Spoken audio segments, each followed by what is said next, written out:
بسم اللہ والحمد للہ والصلاة والسلام علی رسول اللہ صلی اللہ علیہ وسلم، اما بعد فاعوذ باللہ من الشیطان الرجیم، بسم اللہ الرحمن الرحیم۔ السلام علیکم ورحمۃ اللہ وبرکاتہ۔ تو آج کی اس ویڈیو میں ہم دیکھیں گے کیا خواتین نیل پالش لگا کر نماز پڑھ سکتی ہیں یا نہیں۔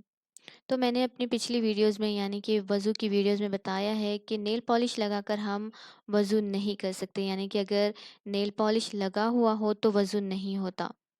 کیونکہ نیل پالش کی ایک پرت بنتی ہے اور پانی ناخن تک نہیں پہنچ پاتا، اور وضو کے دوران پانی کو ناخن تک یعنی کہ ناخن کی جڑ تک اور ناخن تک پہنچانا ضروری ہے،